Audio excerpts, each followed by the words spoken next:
extend the warm welcome to our patron madam, J.N. Rowley madam. And she's always encouraging us. She is always guiding us. She is the mentor of our Eudoxia. And therefore, it is the great privilege for us to welcome our J.N. Rowley madam. And I will take the opportunity today to request our madam to give the few techniques to our all the FDP participants, all the teachers, all the professors, all the academicians, that how to go for effective teaching and the learning process.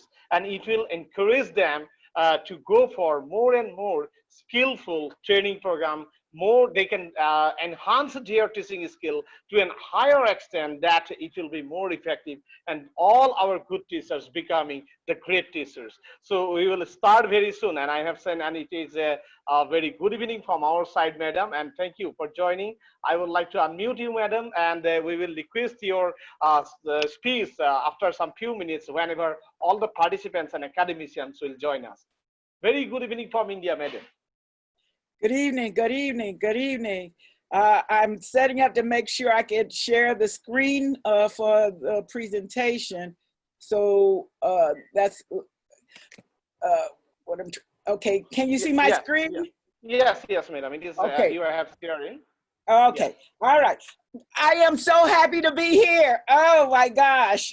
So I can't wait till we get started and we share our time together. So I will just wait to start and do my presentation, but good evening to you. It's early morning here, but good evening to you. And from our side also would like to say that good morning, because I know that in your place it is morning right now. And I would like to request for another 5 to 10 minutes. Thereafter, we will start your presentation, madam, because our participants are joining, and they will take another, because as per Indian Standard Time, we have to start at 6 p.m. So therefore, before starting, I would like to request you to give some glimpses of your today presentation. That is, what about this presentation and how it will be beneficial for them. Just like that few minutes, if you can give without presentation, okay. that is yeah, it is blessing for all of us. Okay, my talk today is going to be about passion in learning. I remember one time when I was giving one of the talks, one of the audience folks asked me, well, how do you get students to learn how to learn? It is when they love the learning. Your job is really done, because they will press, they will take upon themselves, they will fight to get what they need, but they have to love how to learn. And they can see that in your passion. So my central theme today is, you know, you may have your discipline, you may have your institution, but what really should come through to your students is your passion for what you're doing. So that's what I'm going to be talking about in a few slides, and I hope my passion come out. yeah, of course, madam. And we have already found you that the most passionate, that is I ever met. That is, as whenever you were explaining earlier also, that when did you complete your PhD, your journey in our your earlier talk, that we are really impressed that each and everyone, madam, from different countries of the world, you have already delivered so many talk in our platform, and everyone always inspiring by your talk only. Always they are your follower. Now you have follower not only from your country, but you are having follower from all over the world, and people are always ready to listen you. And I would like to take the opportunity to introduce in front of our that is all the participants. And this is it is our actually privilege that today we are having the Professor Dr. J.N. Rowley madam, which asked.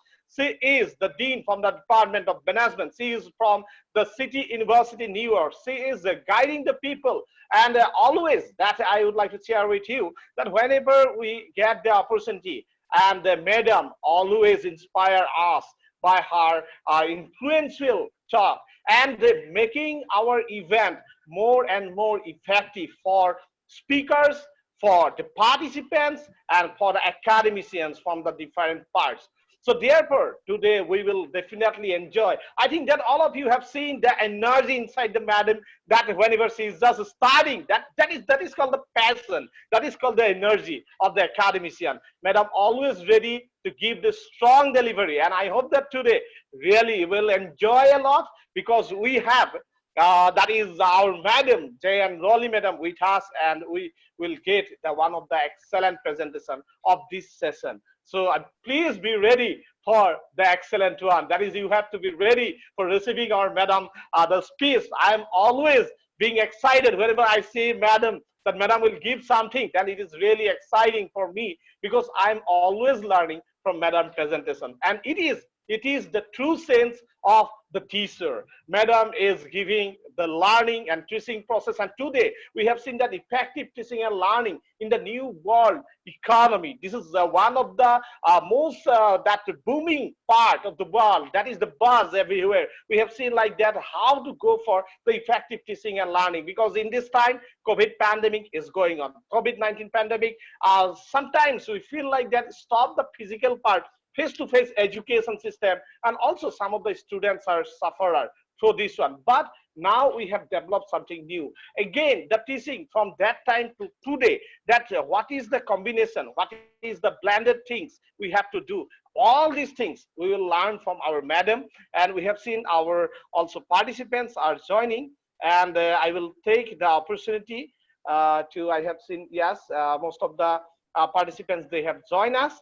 And I would like to also give here that I will share one number also to all of you, 6005421339, if someone for video or anything that you record, because we are going to stop here the message box that is the start for during the presentation of our speaker, and thereafter we will again reopen it, and you can give the messages to our speakers, you can give the messages to our all the participants. So welcome you to this Trom 2.0 day 3 session, and today we will start with one of the greatest speaker of the world with us, and she is none other than J.N. Rowley madam. So let us start this one. I would like to request our madam to go with some slower way, because some participants will join, and they are joining. We have another 10 minutes, but now from my side, I make over to our J.N. Rowley madam. Even I would like to tell you that madam is also patron of this organization, and she is always being like a seer. She is always being the mentor. She is always being the teacher of our research center. So please welcome our J.N. Rowley madam and the great speaker to this session. Thank you, madam. Over to you. Okay. Thank you so much. I'm putting myself on a timer because I will make sure that I don't go over. I am just so happy to be here. You know, my sister was talking to me and she said, well, you're tired and you take on so many of these things. And I said, I don't take them on because anybody makes me. I love what I do. And I am happy for the opportunity to do it. So I understand that the moderator has asked me to go slow because others are joining. So what I will do is I will talk a little bit about the agenda for just a moment. I will spend a little more time on that than I usually would, to give others a time to join on, and then I will go ahead. All right. Thank you. So the first part I'm going to talk about, because we do not teach in a vacuum. We teach in a world that has changed and will continue to change post-pandemic. So I will talk a little bit about the trends in education, not the trends, but a forecast for education in 2020 that was done 5 or 6 years ago. But the reason I'm bringing it to you is because it's spot on. Almost every prediction they made about what was going to happen in education and training is coming, and it's coming faster because of the impact of the pandemic and how the pandemic is forcing us to accelerate and transform the academy faster than we were able to. I will say that I was watching a webinar about a few weeks ago where the former president of Harvard University was saying, Dr. Professor Sternberg, and what he was saying was, Transformation and transition within the academy doesn't come naturally. It will come from outside. We will have pressures from the industry to develop a workforce that needs to be ready. We will have pressure from our students who want to be ready. And I will tell you, colleagues, some of us, and I'm not talking about you there, but I'm talking about us worldwide, are not prepared yet to change as fast as we need to change. And that will in fact cause some institutions not to survive. We will find out very soon. Our fall semester will start in August and September in many places around the world. And many of the students are opting out. And they're opting out because they are assessing what are their options, what are their chances of getting what they really want, and is the academic path the path they need to seek. So when they finish this assessment, my colleagues, we must be ready to stand tall and say, we have prepared to give you what you need, the light, the facilitation, the learning that you need to be prepared for this brave new world. So I'll talk a little bit about preparing for the new generation of the students. The students are not like I was, who is just waiting for my instructor to pour information into me. The students will come to you as co-collaborators and share with you some of the information they want and they need. And I'm talking about every level of student. This pandemic has caused many of our families to get closer. I will tell you that my own family got closer. As soon as the pandemic was announced, my daughter and granddaughter, they lived maybe 5 or 6 hours and they just moved in. They came in with their car and everything they had and they moved in the house. So I got a chance to watch my granddaughter and how she was learning. She was forced in kindergarten to learn online. But she had already embraced the technology through all the games that they have and all the things that they are doing outside of the classroom. So my friends, I'm saying, whether you are doing it or not, now or not, from a very young age, these students are getting tech savvy. So we will have to get tech savvy. Even if we're not encoding. This 6-year-old or 7-year-old that I was telling you about, she loves gaming. And so right now, at 7 years old, she's in a coding camp. Coding camp, can you imagine? I wouldn't even know how to handle that, but it's because it's something that they want to learn more faster. So we have to get with them and we're going to help them prepare. We don't have to know how to code necessarily, but we have to know how to embrace their love for the learning of what they desire. So I'll talk a little bit about how to prepare the new students in the new economy. The basis and the heart and the soul of this talk I'm giving to you today, my friends, is to inspire a love of learning. If the students really love to learn, you won't have to work so hard. They will push you. They will push themselves. If they see in you your love of your discipline, if they see in you your love of your craft of teaching, that will inspire and motivate them to want to do more. So if you don't remember anything from this time that I spend with you, be passionate about what you do, because that passion is transparent and it will come through. And you know, even when your students are feeling like they might not have the confidence, if they see the confidence in you and what you're doing, because you've studied, you've trained, you've developed, you're sitting here now, you're learning more. And so when you go in front of your students, you will be prepared no matter what. They will feel that. They can hear and feel your love. And I'm hoping that you transfer your love of learning to them. And if you don't have it, I suggest that you find a way to get it. That is the way to make your teaching easier when your students want to learn. All right, and the last section I will spend on developing ecosystems of a lifetime of learning and global collaborations. There was a time before when you did your craft and that was it. There was no more needed. When they taught us how to become PhDs in our discipline, it was about the research. And many Many, I'm not saying anybody sitting in the seats now, but many, once they got that PhD degree, they never did continue the learning. And so honestly, some of the information becomes stale. And I will tell you, the new student that I just told you about, they can smell, they can smell old learning. They can smell those 20-year-old lecture notes. Uh, uh, uh, uh, they, they, they, uh, they can smell those 20-year-old lecture notes. And I can tell you that because I have seen for myself faculty members that don't refresh and what happens to them and what happens to the students. So now I'm going to move on. I've told you what I'm going to tell you. I'm going to move on to my first slide. I hope that is giving everybody enough time to come in the seats. I'm not going to go out to the internet and show you the prediction itself from the past. I'm just going to talk to the bullet notes so that I can get on to the main body of the session about preparing your students. But the students will interact. The very first bullet is that the students will really interact remotely. Now, that was happening as a trend 5 years ago, and it was happening more in the higher ed space.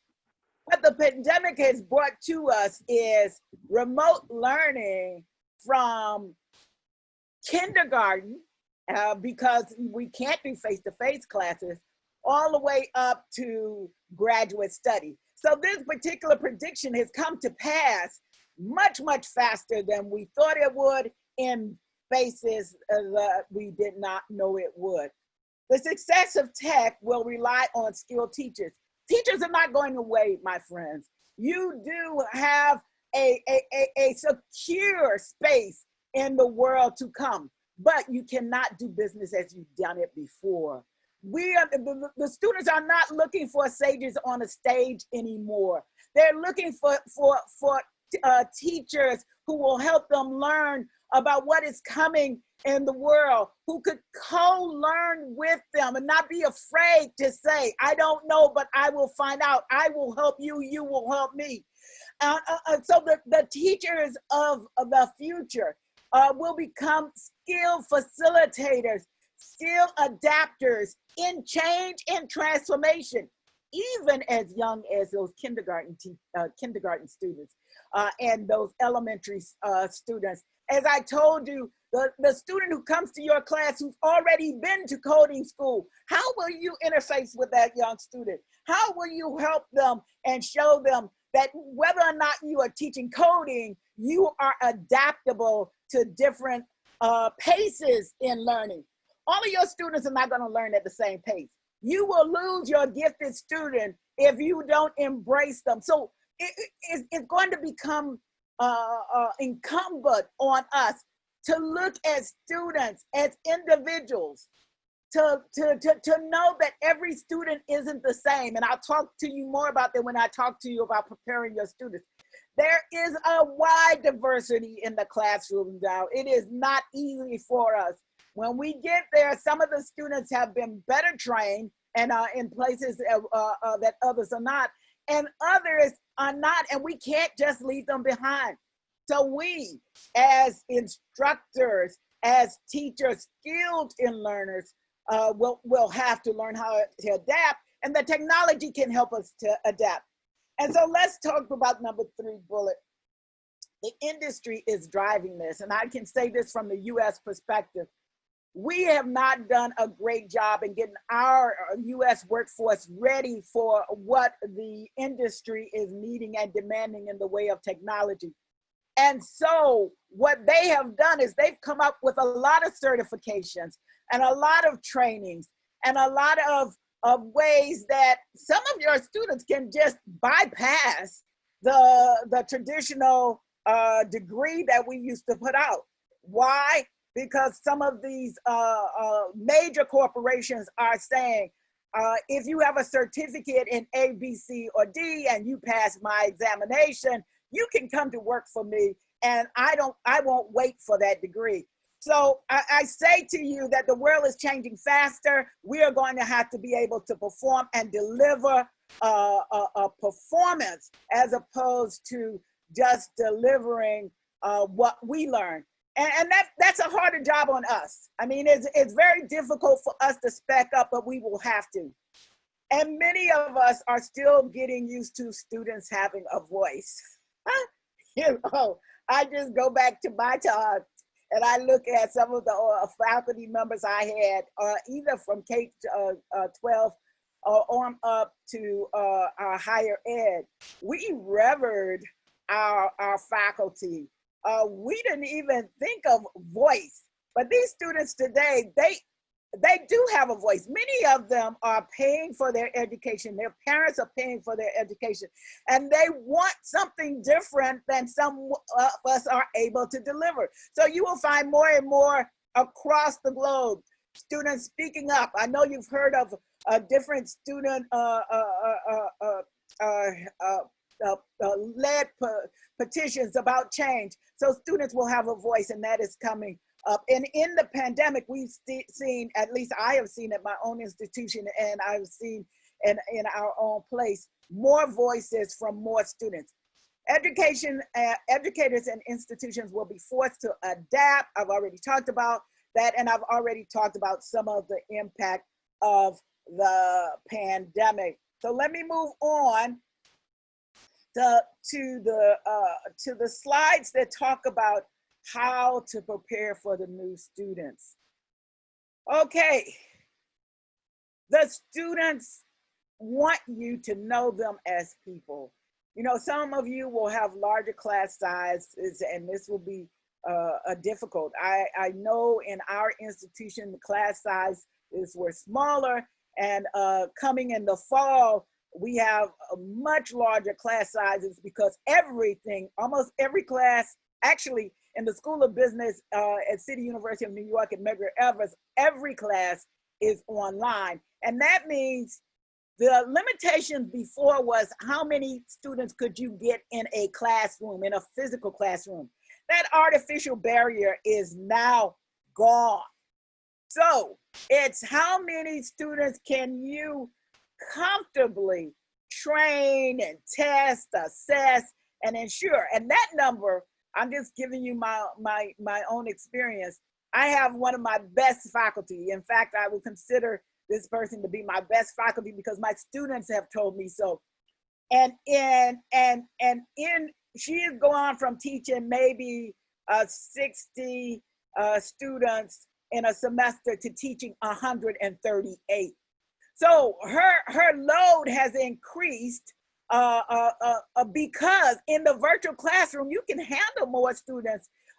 It's just a matter of how do you handle them? How do you engage them? This particular faculty member that I'm talking about, and I'm not going to mention names because I don't know where this video will go, but this particular faculty member, she knows each one of her students by name. She introduced me to a couple of her students that was having problems during the pandemic and told me that the family of the students didn't have food to eat. Now, she had all those students, but she had a student that had confidence in her enough that come to her as a mentor and say, we need some help. And so when the help was found, and so you don't know what challenges your students are facing unless you open up yourself and they can come to you. And so once the student, we had this conversation with the student, and the student, we helped the student out. I personally went back and said, do you need more help? And the student came back and she said, no, my family is in a great shape now because we were able to come out of that darkness, and we were able to find our path. There was like 5 or 6 people in the household, only one person was working, and that person had lost their job, but something else had happened and they were able to come through. So your students may not need you forever to be that person that helps, but they might need in a time and during a pandemic, you just don't know unless you talk to them. So I encourage you, you may have a lot of students, but learn who your students are, what their specific needs are, and how they learn. Some students are auditory, they need to talk. I even had not even a faculty member, an administrator when I was working at another school. and she just couldn't write. She had to talk it out. And then I became to understand that if I allowed her to talk, because she was using a lot of my time, and my time is valuable. And at first I didn't understand. But then I came to understand that her talking it out with me was how she was able to define a problem and resolve a problem. So we have to get in a place where it's not about how we learn or how we can solve problems, but how we encourage that team and that learning environment in that classroom to learn.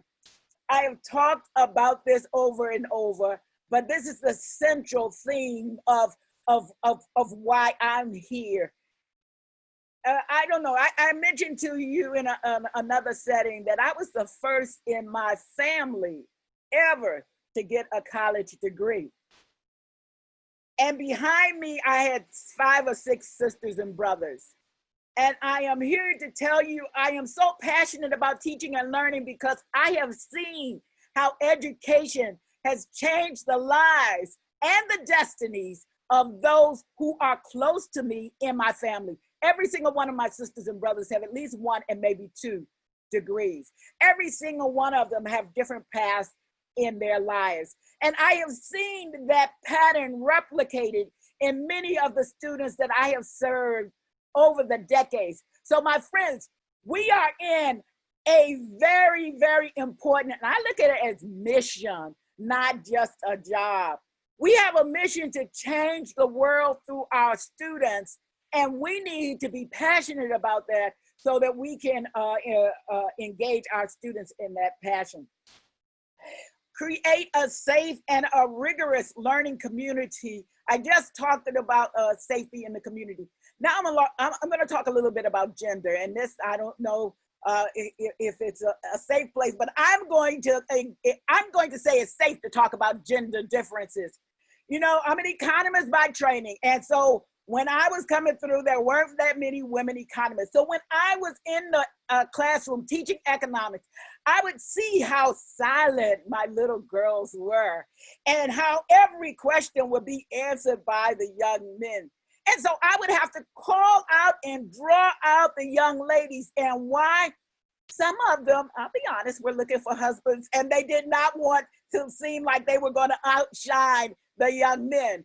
But we as instructors of learning, they are there for the learning, have to make them feel and know it's okay for them to have the right answer. And it's okay for them to raise their hands. And it's okay for a little girl to be smart in math and quantitative analysis and the STEM disciplines. It's okay. And so sometimes they will come because they've not gotten that confidence and that feeling anywhere else. And I will tell you, with my grown adult mentees who are faculty in other countries, sometimes the women tell me, you know,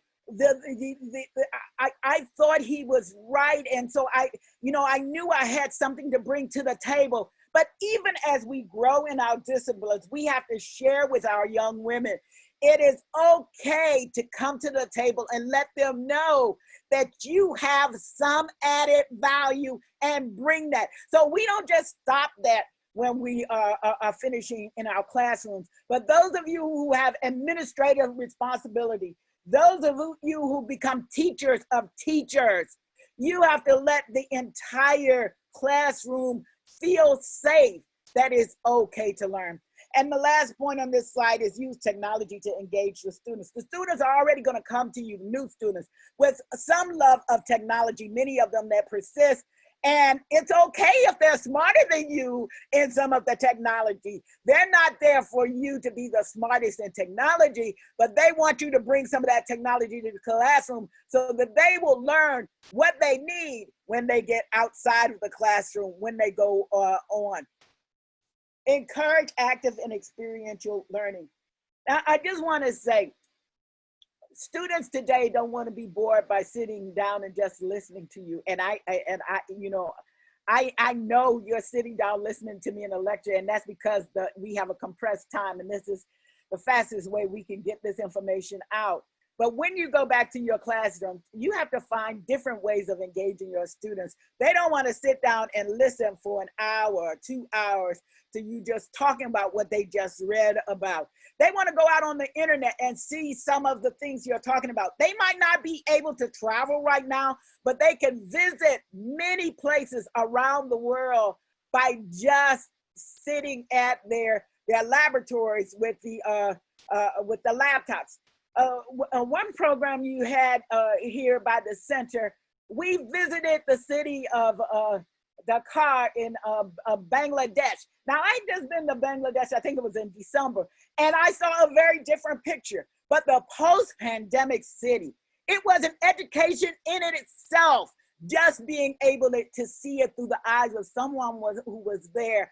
So I encourage you to incorporate experiential learning by any methods, technology or otherwise. And I'll give you one last example. I took my students to 10 to 12 different countries.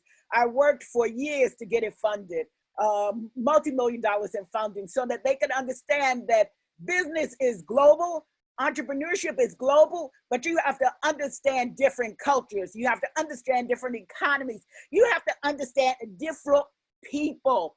And it's hard to talk to that, and it's easier if they see it. So I took them to China, I took them to Japan, to Thailand. We went to Kenya, we went to Dominican Republic, Jamaica, and some of the other countries. And I will tell you what the students told me when they got to Kenya. The students told me, I didn't have to tell them. They said, Dean, we are not working hard enough. The Kenyans are getting ahead of us. They didn't believe that Africans had technology and knowledge, because that is not the message that they saw scripted in the radio, scripted on the TV. You know, they don't talk about the advances of Africa and to some of the other continents. They talk often about the liability and the poverty. And it's true, there's lots of poverty, but there's lots of innovation. And when the students saw it for themselves, they came back home inspired. That wasn't something I did in the classroom. Actually, that wasn't even a real class. That was something we wanted to do, and it was pushed by the students. And this is why I say you can learn from the students, and you can allow your students to push you out of your comfort zone. I will tell you, the first year or two I was at City University of New York, Medgar Evers, my students came to me, and they didn't want to go to Africa or some of these other countries. They wanted to go to China. And so here it is. My students want to go to China. I could get no one to help me. So I wrote many, many grant proposals and got many, many no's. And we finally got yeses. And one of my industry advisors told me, if you're going on the continent of China, make sure you stop at Thailand and Japan, because you're that close on the region and your students may never get a chance. So not only was I learning from my students, but I was learning from my industry advisors. So I say this to say that experiential learning is not just in the privy of the students, but also you can benefit from experiential learning. Stay current in your field of study. I'm going to say this because I can talk about this from experience. I've seen many, many faculty members, once they get tenured, to put down the book, to put down the scholarship, to not write anymore. And that impacts the students that they have. That impacts the branding of the institution. That impacts the learning of everyone. So I'm going to say, not only for you to stay involved in your field of study, but involve your students in your research and your scholarships. Allow them to be your research assistants. Allow them to co-author papers with you. Allow them to go to conferences with you. That will also excite them and keep them engaged in the learning process. And for those of you who are teaching in mostly teaching institutions, do not allow that to stop you from publishing, because as you publish, you stay fresh. It also helps you to set and track your own career goals and for you to have more options. And I say to also collaborate. Don't think you have to be in this game by yourself. You don't.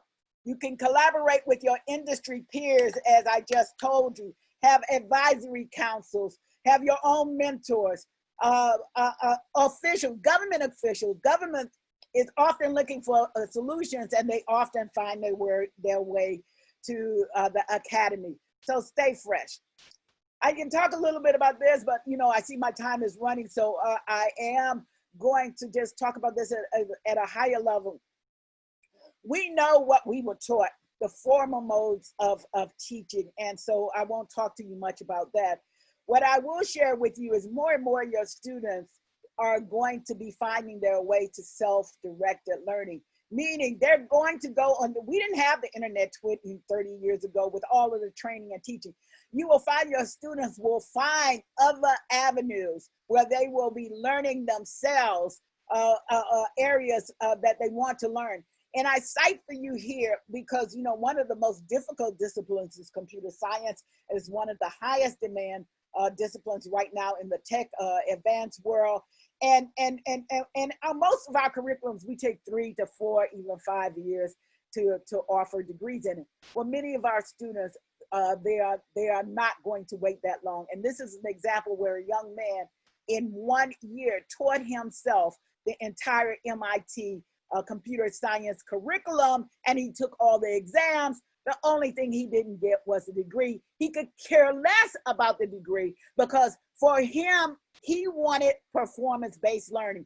He wanted to be able to develop those apps that he could get to market, that he could begin his career in an area that he wanted to do. Now, he had his first degree. It wasn't in that discipline, but he was more concerned about the learning. And that's the point I would leave you with.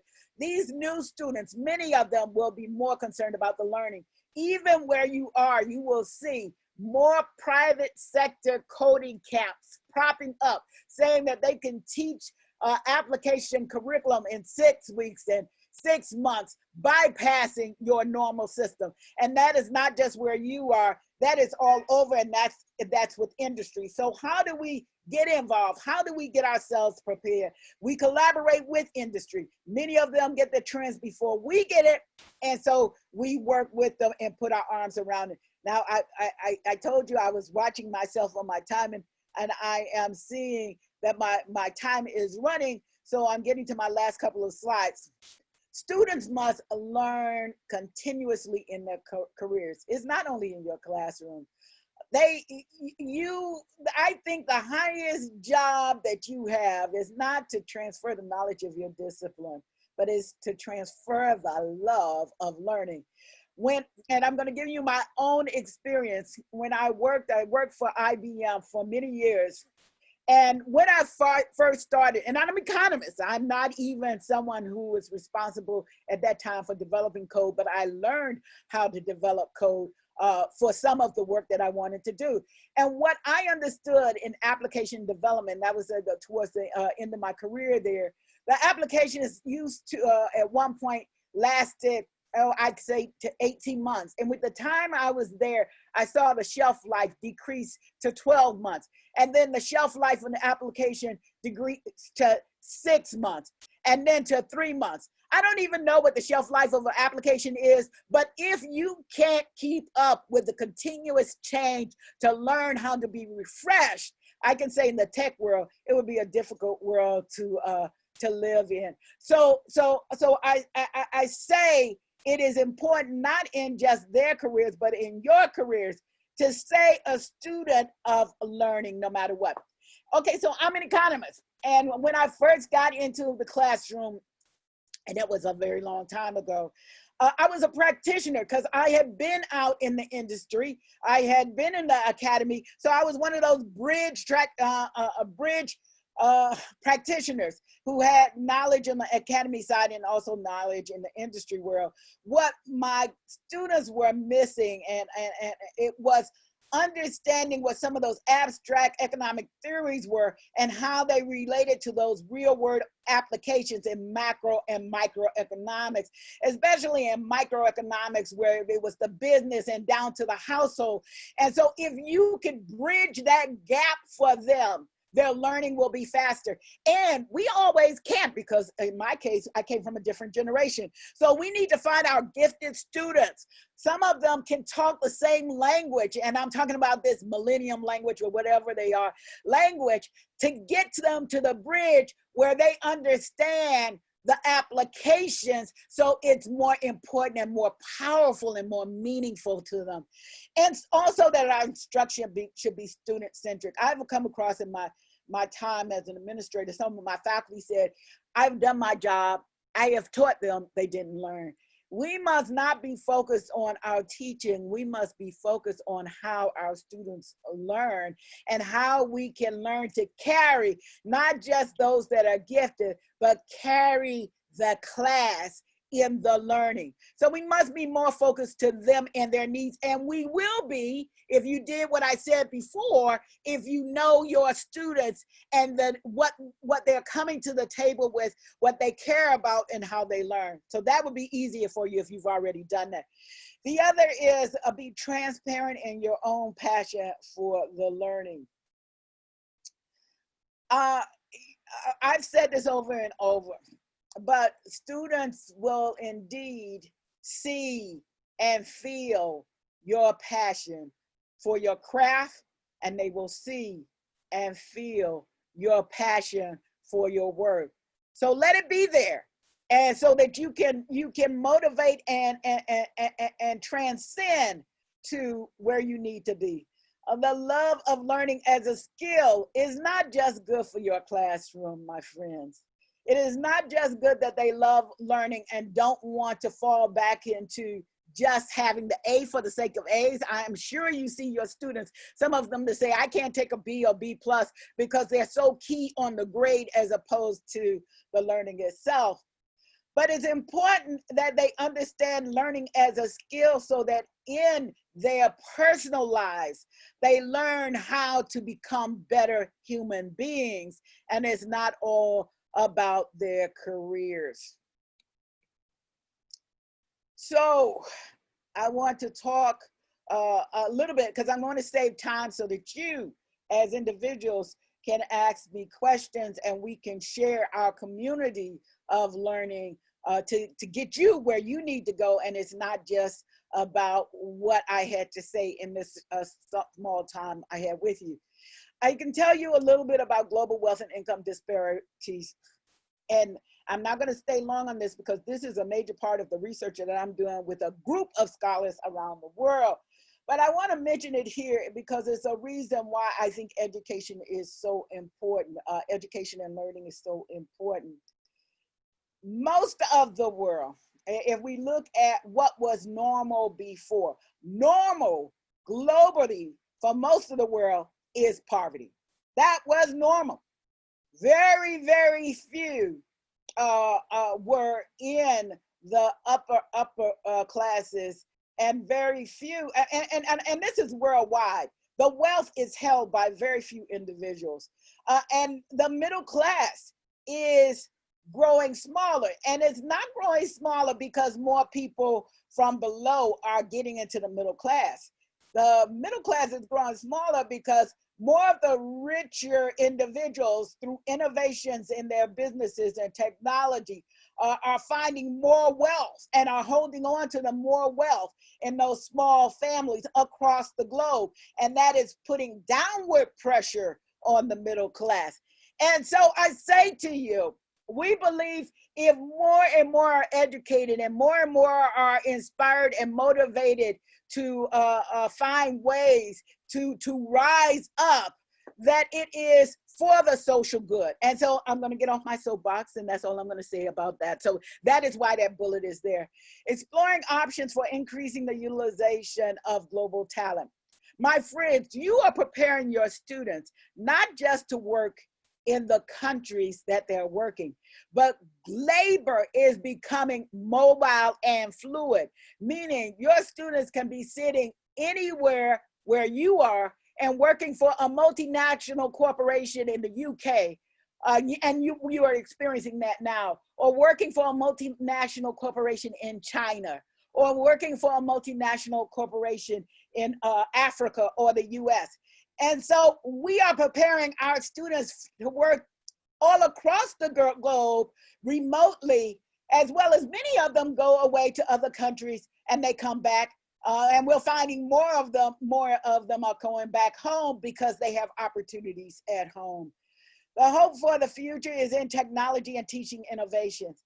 My friends, I am saying, I, from the old age teaching and innovation, am putting my faith in you and those who come behind you to find answers to the what we will need in a world that we don't even know how it will look, but we know the methods, the manners that what we are doing now in education and training is not enough. You and those behind you will have to find ways of engaging these mobile students who will be mobile across the globe, who will be embraced with technology. You will have to find a way to hold on and help them be the best that they can be, to be global citizens. It is a high calling. And I'm serious about that. Not everybody can sit in your seat. Not everybody can sit in my seat. Not everybody is worthy to be an educator. Why? Because it's not easy to do this work. You will have pressures from everywhere. You will have pressures from everywhere, and you will have to overcome. And so I just let you know you are in a great work, and it is greater than the institution you are serving. Okay. This is a worldwide work to prepare the worldwide workforce for a world we don't even know. My God, it's a job. Okay, all right, so the next point is, I just talked about the worldwide work, but we can all help each other. I am sitting here in the US. You are sitting here in whatever country you are. We are capacity building together. We are working together. I charge you to continue to develop and work outside of your comfort zone, work outside of your global area to continue to help the community of education and learners to learn and to love passionately the work that we're doing. Okay, so now I'm going to give you just a little pitch on the need to improve our listening. As teachers, and you see I've done it a lot, we know how to talk, we know how to speak. I mean, that's part of our learning and our preparation. We know how to deliver verbally. I encourage you to improve your listening skills. Listen to your community of learners. Listen to the industry. Listen to your students. Listen and then execute, and then improve. And I think a lot of that comes from being empathetic listeners. I will tell you a true story about me. The first year I was at my institution, some of my faculty and my fellow administrators said they didn't know I can talk.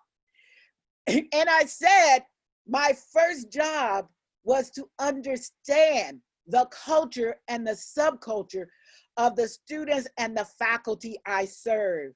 You know, I knew who I was. So it wasn't as much about me, but it's very difficult to serve if you don't know who you're serving. So I listened for a year and then I went to work, and I engaged more and I talked more, and it was more collaborative.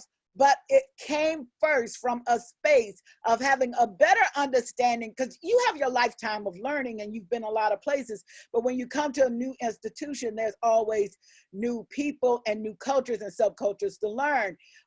Even if it seems like everybody's the same, they are different with their own personality. So you need to take the time to listen more.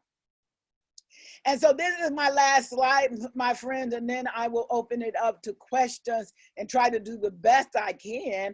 I'm not sure I'll be able to answer all your questions, but if we have time for questions, the moderator will allow us. The charge is to develop new effective leaders and we need new methods of teaching. I don't have all those answers, but I know that what we're doing today is not sustainable, and we are charged as a body of educators to come up with what is needed for the new student and the industries that they are all desperately trying to go to, because they have dreams of lifting their families up, out of the poverty. I don't know about your students, but I have a lot of students who are in poverty. They are to me not because they just want to be there for the joy of being there. You know, I'm not that naive. They want to change their lives and the lives of their families. And so to do that, we are going to have to find a new way and a new place to meet the dynamic market needs of the students and the industries that we're serving. And we have to alert our students, because many students, once they got their first degree, they said, oh, I've arrived, the world owes me. You must alert your students that they are not entitled to a job. They are not entitled to an opportunity just because they got a degree. They will have to learn what opportunities are available and be prepared to meet those opportunities no matter what. They may have to retool several times before they find that right opportunity. And they should have the mindset, not saying that I got my degree, I'm ready. They must have the mindset to say, I will do whatever it takes to get where I need to be so that I can help my family and my country and my world, because I do believe education can help change the individual on up to the world. And then we have the way we're going to get there is not being siloed like we're so used to being siloed in the academy. The way that we're going to get there, my friends, is by collaborating with the industry. It could be forced or it could be collaborative, but we will be with the industry and government because we need all of that funding to get where we need to go. Your tuition is not going to, well, I will just talk to me and where I see it going. Tuition is not going to just come from the students. We see now the debt levels of some of our students is skyrocketing and many students just can't take on the debt. We will have to deliver and make education accessible to more, and that will come through the technology. And it will be more accessible, but that accessibility is going to come from partnerships with industry, government, and we will be able to accelerate more to get the workforce that we need to accelerate teaching and learning. And so, my colleagues, that is what I have for you now. And I'm going to I'm going to stop sharing my screen so I can take a look at some of those of you who are sharing your faces, and I can see, oh, I am almost at the end of my time, a master moderator. So I don't know if you have time for any questions. I certainly enjoy being with you. And I had myself on a timer and I still went over. So you have it. That was, madam, fantastic and outstanding presentation that you have made. And we know that you will inspire all the faculty because this is the faculty development program. And as the faculty, you are improving them, you are motivating them, I think that to a new world. As you have explained, that is, we have to make our students skilled. Rather than they should be educated, we have to make them the skill. As you have already explained about the collaboration, you have explained about the passionate teaching that was reflecting during your presentation, madam. You are so much passionate about your presentation, and we really would like to admire you for your such an excellent presentation. And I hope that you are saying another word, that is one teacher you have given an example. She knew about the 200 or more than students name. That is the strength, that is the relation that you are making. And also you have explained about that how you have started your educational journey before 30 years. Now you were adopted, when you have explained about the coding to the kids, to the outstanding, madam. That is outstanding, and I think that our teachers, all the teachers here, will be ready to absorb these things, will be ready to accept each and every new technology in their teaching and learning. Now I think that we have seen the messages appearing here. It is now open, and we have seen that so many people are sending the message, like Bhalangini R, Smriti Mehta, then Rajesh Sangita, like that. And we have seen here the Tanisha, wonderful presentation, enjoyed a lot, because each and everyone, I know that here everyone learning and enjoying, just I'm enjoying each and every word that is delivered by you. And I hope that after this presentation we will go for the discussion, but I will take another 2 to 3 minutes that our audience can give their comments here, because we are all privileged to receive our Professor Jan Wally Madam from the Margaret College City University, Newark, United States of America. Of course, you can ask the question. Everyone will get the chance to ask at least one question here, that those who are interested, and we will unmute them. So we have here that so many messages, and everyone just appreciating. That was mind-blowing presentation, and every corner, every dimension, madam, touch that one. Yeah, you are touching our heart, and you are making influence to all the teachers that they will give. They are ready, they should be ready to prepare their scholars, they prepare their students to be a good human being, irrespective of, that is, the race, religion, sex, country, anything. And you have also encouraged, especially the women. That is, you have already given the example. That is, they are sometimes hesitated themselves, and you are encouraging them to be communicated with you. So thank you, madam. And now it is time that I will unmute some of our participants. Raji Gopal, I have a question I have seen here. So I would like to unmute Raji Gopal, and I would like to request all of you for one question, because we have another our presenter also. So one question by everyone. That is those who want to interact with our Rolly madam. So now I would like to unmute Raji Gopal. I have unmuted you. Kindly unmuted yourself. So welcome you to this evening of the Trump. You can interact with our Professor Jan Wally Madam, Dean from City University, Newark. Thank you for that. Hello, Professor. Hello. Hello. Yeah, Hello. yeah. Hello. Your session was very interesting, and the passion with which you talked about your students, the stories that you engaged us with. That was very evident, the passion in your profession.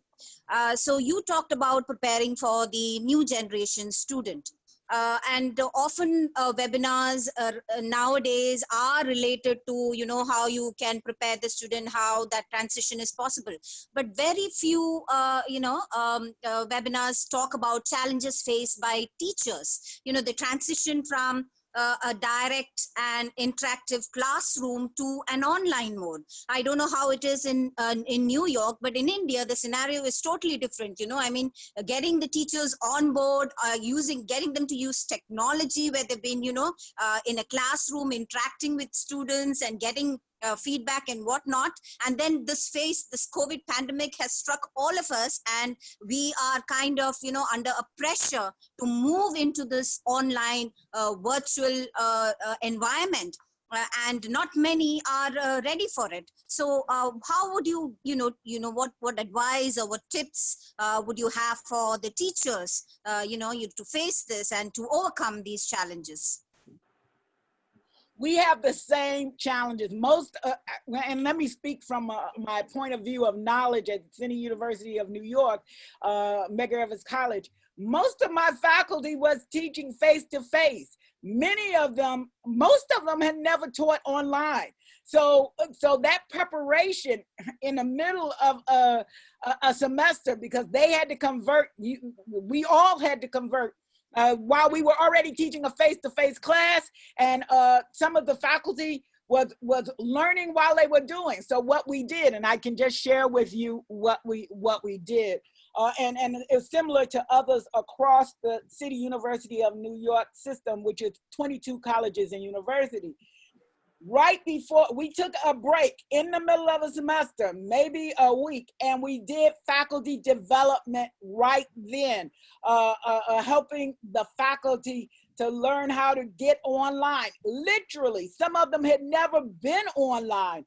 And so we had a week's worth of sessions, and I'm here to tell you a week is not enough, but at least it was a way that they could get on. And then we had continuous faculty development training, even while those classes were going on. We had little institutes for Center for Teaching and Learning to help extra support for the faculty. And I will also say the students were aware that many of the faculty, some of the students had more online experience than the faculty, but they were also passionate and understanding that the faculty who were scholars in their discipline were not necessarily scholars in teaching online. So I saw in transition compassion on both sides. Now we're getting ready to go into a fall where both the faculty and the students already know that they're going to be online. So there is more preparation over the summer. We have done at least 2 or 3 faculty development institutes to help the faculty become more comfortable with being online, because we have mandated, at least in our school, that all classes will be online.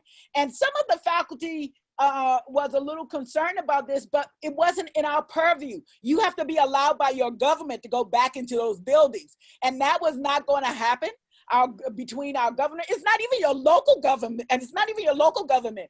From our state government, he issued an edict that no, it's not going to happen, and everybody has to follow suit. So in those circumstances, we have to do the best we can for the faculty. And so we put more into infrastructure. Our Faculty Development Institute took on more hours. Our faculty place where they could ask questions was open longer. Summer, more hours for faculty. The challenge for summer, though, is faculty by contract don't have to work. So, you know, you have to go with the volunteers that were willing to come back, and then we offer accelerated faculty training for the fall when they come.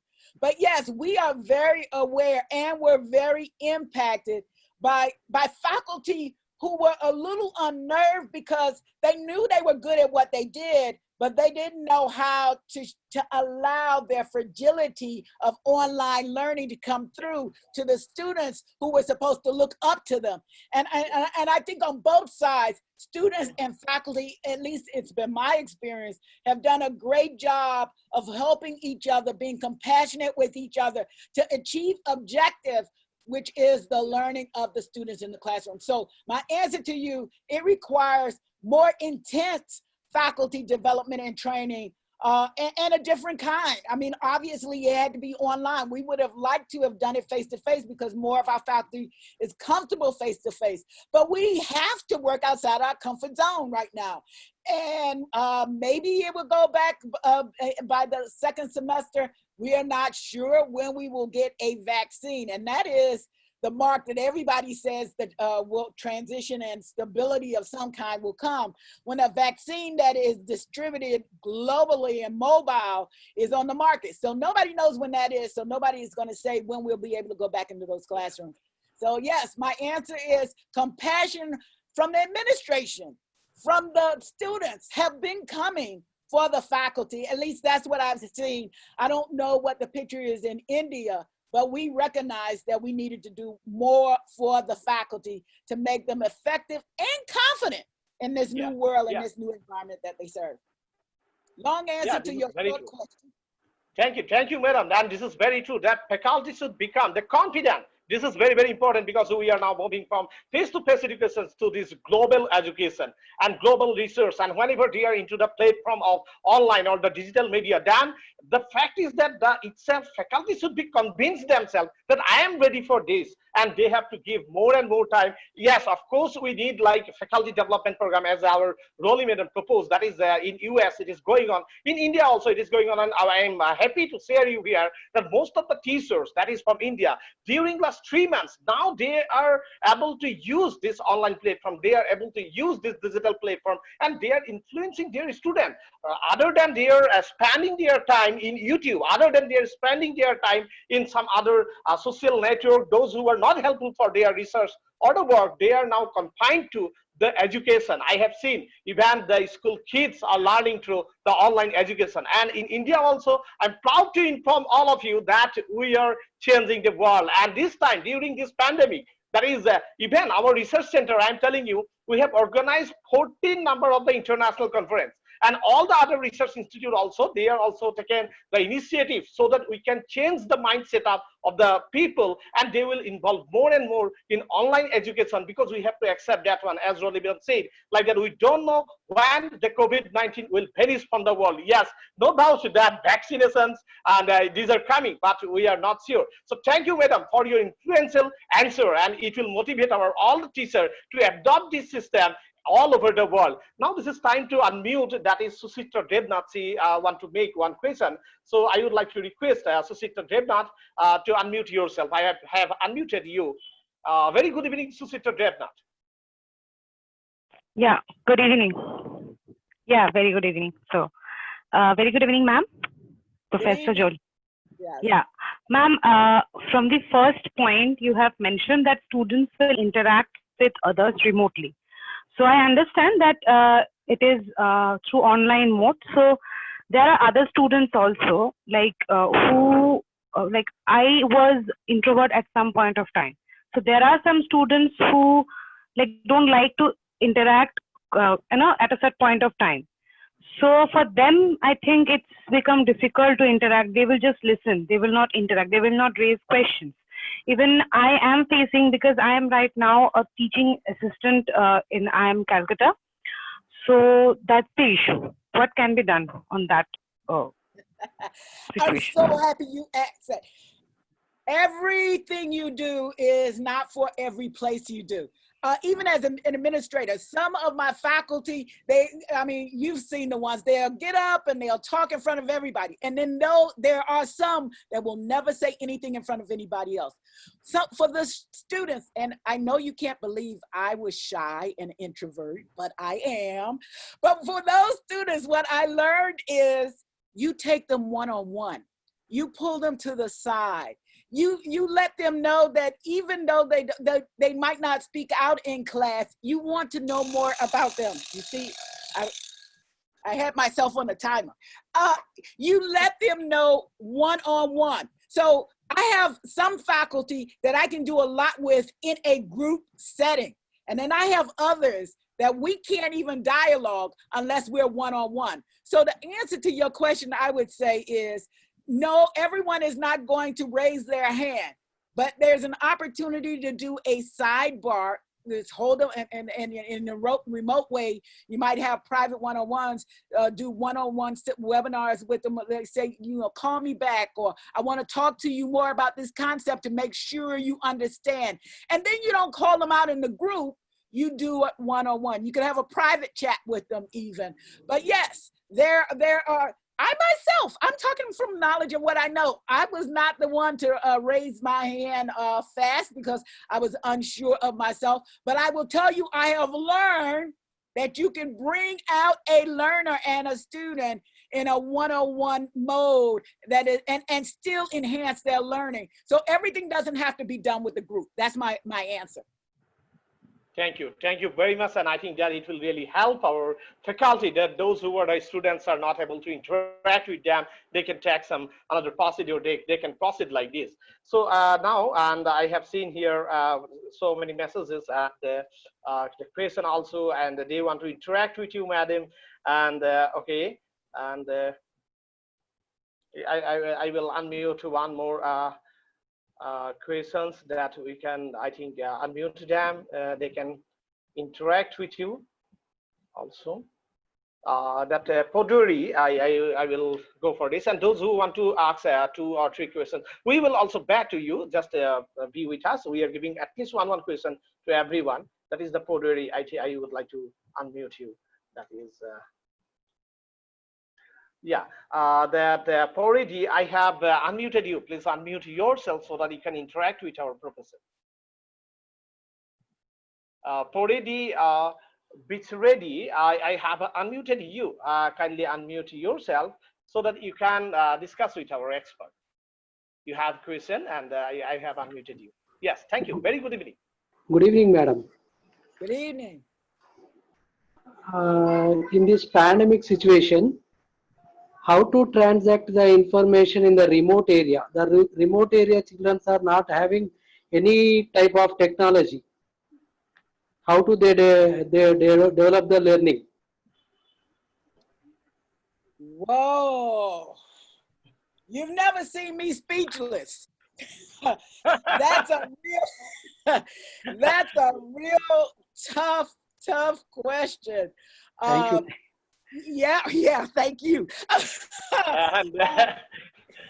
And this is actually in the India. I'm telling you, in some places are very remote places, and they are not even connected. In some places, they are not connected to internet, or maybe due to the poverty, the students are not able to take their mobile phone, laptops like that. And actually, this question should be to government of some state particular, because the initiative should be taken by that part. But I would like to also hear from our madam that if any suggestion from your side. No doubt the question is actually to the government policies and the activities, that how they can develop that one in particular area, like some hilly area where they are not having that one. So what is your opinion, madam? Okay, so we do have some rural areas, but not to the extent I'm sure that you're referencing. And now that everybody's remote, there is a push, not just education. This is not just an education problem, but like telemedicine, because the doctors and the hospitals are not able to do what they can do face to face. Pressure is coming from everywhere to deliver many services. Education is just one of them, many services remotely. So what we find is that acceleration, and you're exactly right, acceleration of government and industry to place more emphasis on the infrastructure so we can deliver at least internet or a phone. Or other telecommunication services, but that is a long-term strategy. In the short term, I really don't know what the fix is, except I think it's going to be accelerated much faster than it would have accelerated without the pandemic, because it's not just education that needs the technology, it's very life services that need the technology. So, I don't have a good answer for that, except I do believe it will be speeded up because of the gross need to do more and more remotely. Sure, it is very true that not only the education, even the medical sector, as Madam told, that we need the technology. The new technologies should be in each and every place. And that was taken by, actually, the initiative can be taken by the government of that particular country, so that all the people should feel that equal. And they can go for like that, if government treatment is required, medical problem is there, or the e-learning process, everything. I think that that should be taken care. And we have one more question from our actually Assistant Chief Executive Officer from Philippines, Eudoxia Research Centre. This is Mary Villa, and I would like to unmute you, Rich Mary Villa, madam. I have seen your the text. You can unmute yourself and please interact with our patron, madam. Yes, good evening, Prof. Saikia. I am Very good glad evening, to madam. see you again, and also with our Professor Joe Agro from New York. And thank you very much, madam, for being supportive to Eudoxia Research Center. And as our patron, we are really honored to be with you again. And from the Philippines, magandang gabi. So good evening, madam, and it's my honor to interact with you. So I have just one question regarding with the ignition of this passion to our students, especially to these millennials. Yes, it's a challenge for me to ignite the passion, since I am directing them to be self-oriented or self-sufficient. But there are times that their passion for learning diminishes, because as we all know, we are not only the pillars of learning, or we are not only the source of learning nowadays. So with this digital age, they can learn from different channels, from different mediums. Yes, so they can research on their own, they can learn on their own. But I want to instill in their minds that being passionate in learning is also very is one of the characteristics of a good learner. So what I want to hear from you is that our role as the educator, our role as the mentor of their lives, how can we ignite their passion to be in a long-term situation, or in a long-term period rather? The last part, in a long-term what? In a long-term what? In a long-term period, Madam. Oh, yeah. Okay. Your students see the light in you. They see the love in you. You don't, and it's, you're not a machine. Every student is not going to be the same. Every class is not the same. There's not one class I've ever taught that was the same as another class. It's going to be different. But the commonality of you and what you bring, I'm not asking you to be anybody else. I'm asking you to be you. But that joy that I see in that smile across all the way to the Philippines, they can see and they can feel. They can feel your pain. They can feel your joy.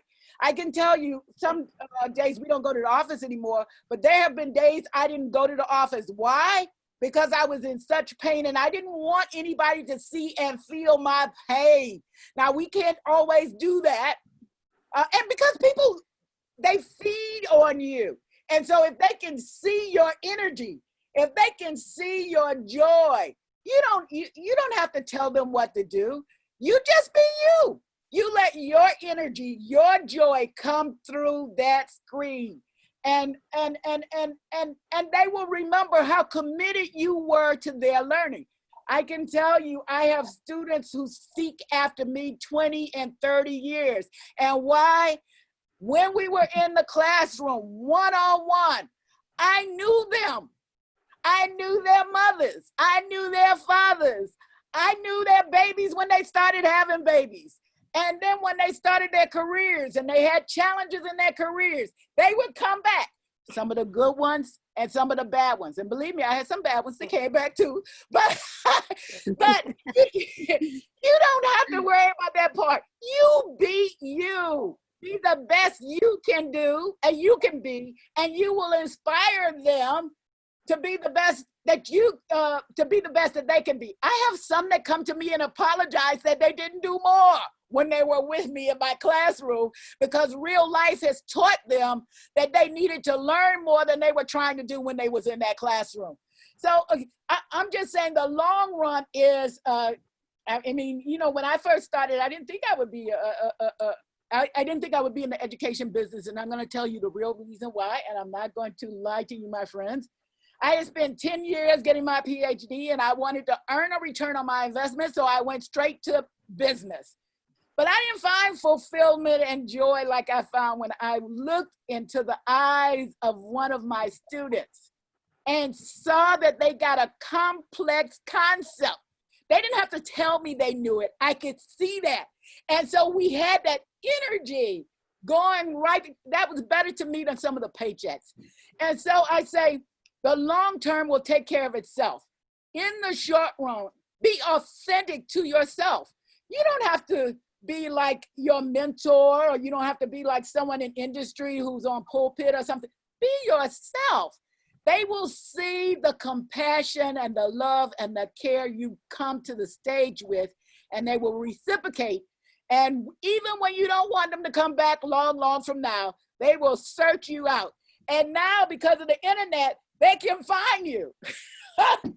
Don't worry about that one, my friend. Yes, that's true, madam.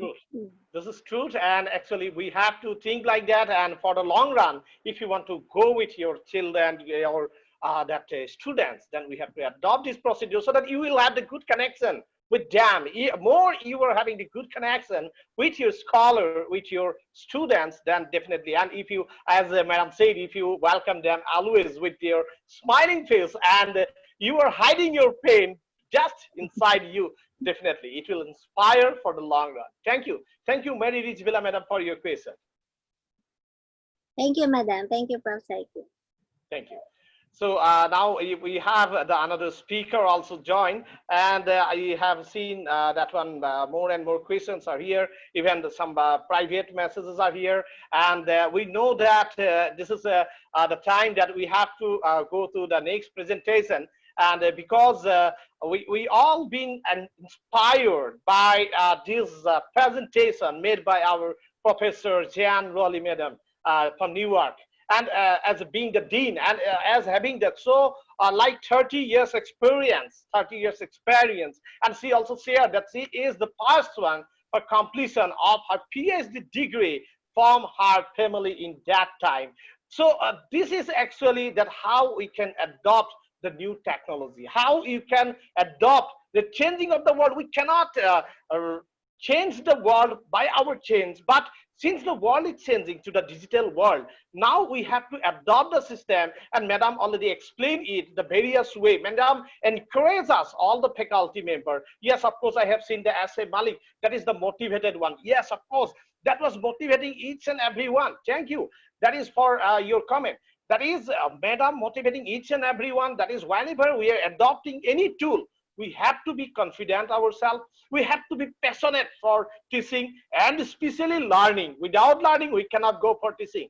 Each and every part, madam explained. So therefore, I think that yes, ultimate motivator, as we have seen that from Abu Said from Bangladesh, that write down that to Roli madam, that ultimate motivator. Of course, during this pandemic, we have to accept, we have to respond to the situation in a positive way rather than the negative. We have to think everything positive, and we can change, we can adopt the new system so that we can grow more and more in this research, innovation, and education academic system. So my heartiest congratulations to our Professor J.N. Rowley madam from Newark and City University Newark, and madam made excellent presentation, and therefore I would like to congratulate you. I would like to request all the people here, please give the big hands for our Professor J.N. Rowley madam.